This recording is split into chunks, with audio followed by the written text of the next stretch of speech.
So beyond conditioning, what did you ask of your players over the summer? Well, we needed to do a lot of things. I think we needed to, become a bigger, stronger football team. I think if you look at us physically, we've come a long way from where we were in the spring, and that's what you need. I mean, that's what you want over the summer. You want guys to get bigger and stronger, and that goes without saying. I wanted us to develop a little bit of a mindset. I think Kaz Kazadi, I think, is one of the best strength conditioning coaches in college football, and I think he does a great job of not only getting them bigger, stronger, training them to stay healthy, but I think he does a tremendous job of teaching them how to deal with adversity, just all those little things that we have to learn as a program that separates you from being a good program and becoming a great program.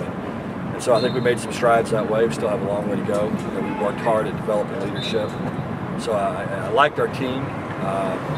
Thought yesterday's practice was really good. Thought we got a little fatigued today. We've got to continue to get better. You talked in the spring about teaching the basics and sort of teaching your guys how to practice. When you get into a preseason camp like this, what are the first things you dive into with your new bunch?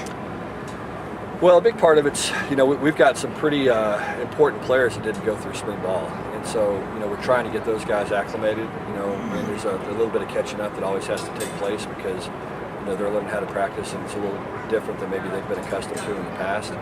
So you have those important players, that have to get acclimated, and you have your young guys that have to get acclimated.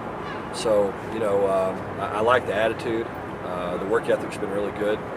We just got to continue to get better and better. Our challenge, has been just get 1% better every day. If we can do that, then that'll get us where we want to be. You talked about the guys who missed the spring or were limited in the spring. Can you give any health updates?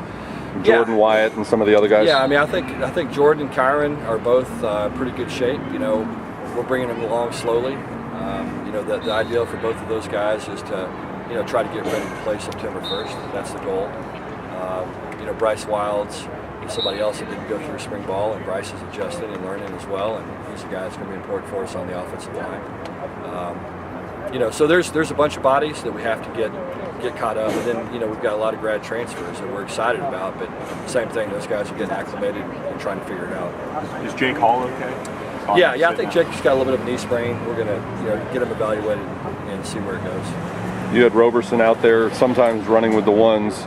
Is he eligible? What's his status? Yeah, he's going to be eligible. Yeah, he got a waiver granted by the NCAA, and so he'll be able to play this season. You mentioned the new guys, the guys who went through spring with you in March.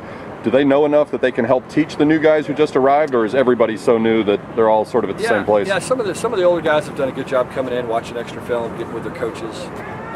Trying to learn as much as they can, as quickly as they can. That's what you want to see. That's when you've got a good team, and we're certainly not there yet.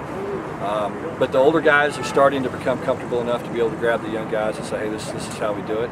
And when you get to the point where the players are coaching the players, you're in a good situation. Now, we're certainly not there yet, but there's some guys that you see are starting to get comfortable with the scheme and techniques. How big of an addition is Reggie to the offense? Yeah, Reggie's going to be a big addition for us. I mean, he's a really talented kid. The most impressive thing about Reggie is just his toughness and his desire to be a good football player. And he's got a lot of tools, but that's what makes him different. It's just he's got a burning desire to be a really good player. And typically, guys with talent like he's got that have that desire become good players. How much of preseason camp do you dedicate to continuing the teaching process, and at what point do you start to sort out who's going to take bigger roles, who's going to fill starting spots, that kind of thing? Yeah, all that starts to take place. The thing we've always tried to do is let that happen naturally. There's a separation that occurs at some point during camp, and some players it's different, and some teams it's different, but it always happens. And so you let that occur naturally. You don't try to put a time frame on it, and when that happens, usually you make the right decision. Last question.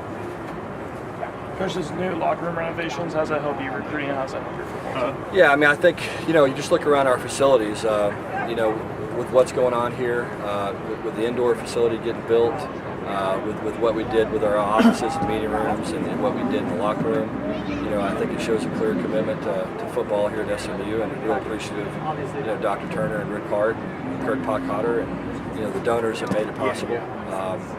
It makes a huge difference for our players. I mean, number one, it's a great sanitary environment for them to to go every day. They enjoy being around each other. You know, they're not trying to come take a shower and leave. And so, you know, it just helps you in so many different ways. And so it's a great addition. It certainly helps you in recruiting, you know, and I think anybody that has any doubts about SMU's commitment to football, I think just needs to come see what we're doing here.